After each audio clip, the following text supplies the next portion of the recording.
Bismillahirrahmanirrahim.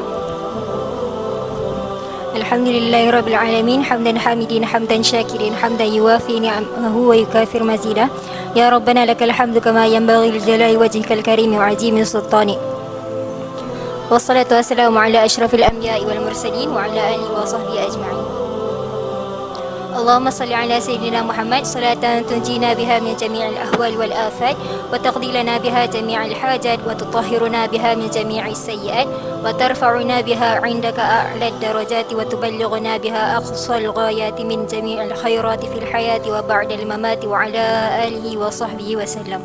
Yang kita muliakan hadirin hadirat, muslimin muslimat, syukur kita kepada Allah sekali lagi kita diizinkan untuk berkumpul dalam majlis ilmu.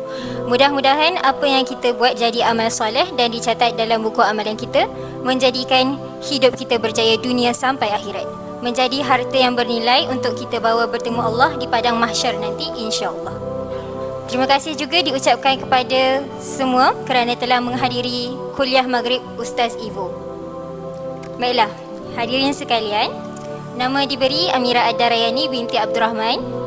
Nombor matrik DSD 260106. Pada malam ini saya akan mengulaskan satu tajuk yang sangat related kepada kita semua sebagai seorang hamba Allah dekat muka bumi ni. Jadi ada yang tahu ke tajuk kita hari ni apa dia? Okey, jadi tajuk kita hari ni adalah hidup tak selalu okey, tapi Allah kan ada. So firman Allah Subhanahu Wa Taala dalam surah Al-Baqarah ayat 155 hingga 156.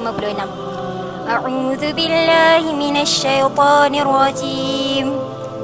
Walanabluwannakum bisyai'in minal khaufi wal ju' wa naqsim minal amwali wal anfusi wath thamarat wa basyyiris sabirin alladzina idza asabatuhum musibatun qalu inna lillahi wa inna ilaihi raji'un.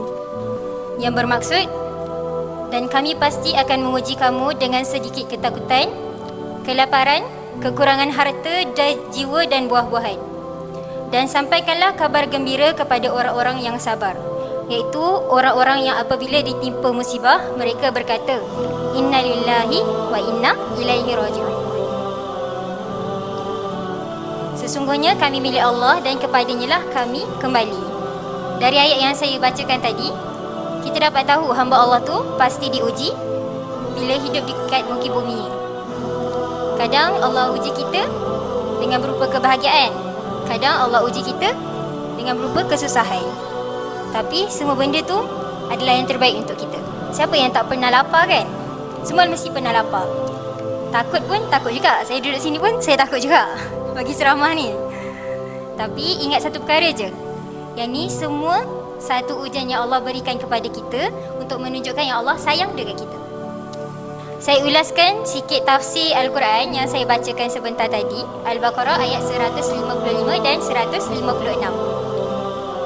Bisyai'im minal khawfi wal ju', dengan sedikit ketakutan dan kelaparan maksudnya.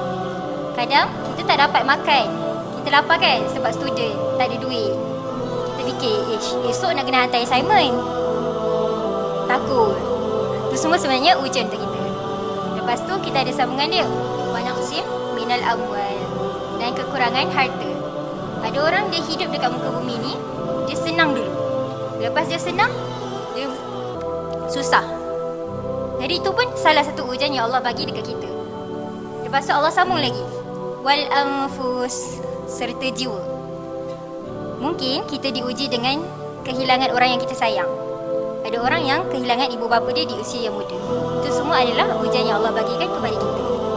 Tapi barang siapa yang bersabar, Allah akan bagi ganjaran pahala untuk dia. Tapi siapa yang putus asa dengan ujian Allah, rugilah untuk dia. Kemudian Allah berfirman lagi, alladzina idza asabatuhum musibatun qalu inna lillahi wa inna ilaihi raji'un. Ayat inna lillahi wa inna ilaihi raji'un tu sebenarnya adalah penghibur hati bagi apa yang menimpa kita. Sebab kita tahu yang kita ni adalah milik Allah. Mesti ramai dekat sini yang fikir inna lillahi wa inna ilaihi raji'un tu hanyalah digunakan ketika kematian. Tapi sebenarnya tak. Dalam apa-apa keadaan sekalipun, kita kena guna innalillahi wa inna ilaihi raji'un ni. Contoh, kita terjatuh sekalipun, kita kena sebut innalillah. Kena langgar motor pun innalillah. So maksud innalillahi wa inna ilaihi raji'un ni sebenarnya apa? Sesungguhnya kami adalah kepunyaan Allah dan kepada Allah jugalah kami kembali. So maksud dekat sini, bila kita sebut ayat ni, kita sedar yang kita ni milik Allah sampai bila-bila.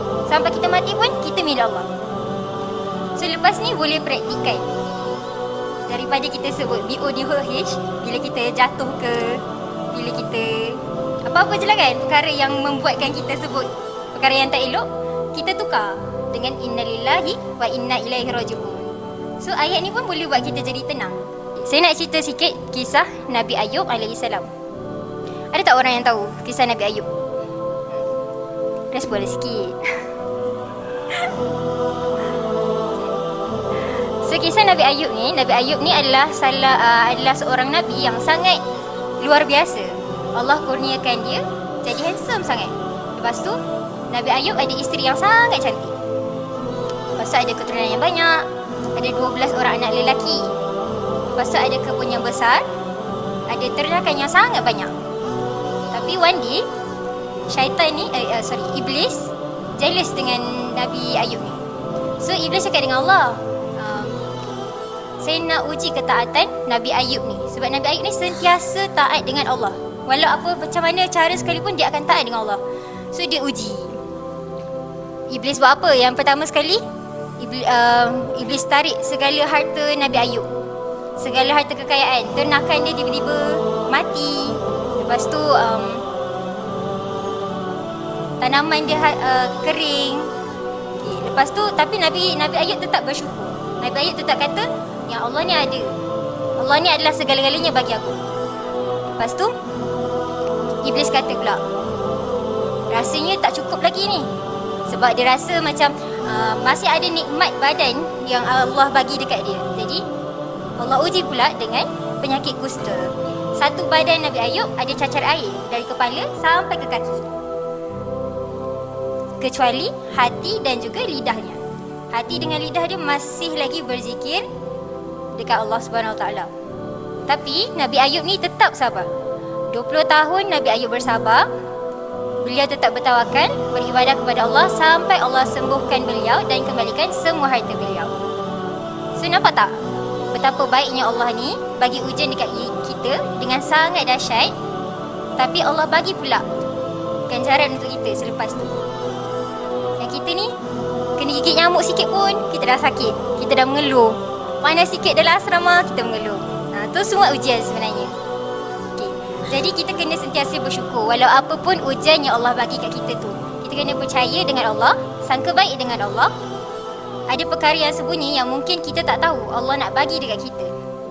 Walau apa pun cara sekalipun, sangka baik dengan Allah. Dan ingatlah bahawa ujian yang Allah bagi kat kita ni mengikut kemampuan kita. Allah tak akan uji kita lebih daripada apa yang kita mampu. Allah berfirman, la yukallifullahu nafsan illa wus'aha. Ayat Al-Baqarah ayat 286. Ayat ni Allah janji dan Allah bagi peringatan dekat kita bahawa kita ni sebenarnya ada kekuatan dalaman dalam diri kita masing-masing untuk lalui semua kesusahan. Cuma kita tinggal terus berjuang ataupun kita putus asa. Tapi bila kita putus asa, kita berada dalam kalangan orang-orang yang rugi. Satu lagi, ingatlah Allah takkan sia-siakan amalan kita. Walaupun sebesar biji sawi sekalipun, dekat akhirat nanti Allah tetap kira. Contoh korang susun kasut dekat luar, itu pun salah satu amalan. Salah satu amalan yang Allah kira. Jadi bila Allah timpakan ujian dekat kita, kita berusaha macam mana sekalipun, Allah tetap kira. Benda tu jadi pahala untuk kita. Tapi kalau kita putus asa, kita adalah dalam kalangan orang yang rugi. Jadi bila Allah uji, terima dengan hati terbuka dan bersyukur. Sebab kadang apa yang Allah bagi kat kita tu tak seteruk dengan apa yang orang lain lalui. Kadang kita rasa kita punya ujian dah cukup teruk, tapi sebenarnya ujian orang lain tu lagi teruk. Dan kita kena percaya juga setiap insan ni mesti diuji. Tapi kita kena baik sangka dengan Allah Ujian tu pasti ada hikmah. Selepas hujan pasti ada pelangi. Allah pasti akan berikan berita gembira kepada orang yang bersabar. Itu saja dari saya. Yang baik itu datang dari Allah dan buruk itu datang dari saya sendiri. Wabillahi taufiq wal hidayah. Wassalamualaikum warahmatullahi wabarakatuh.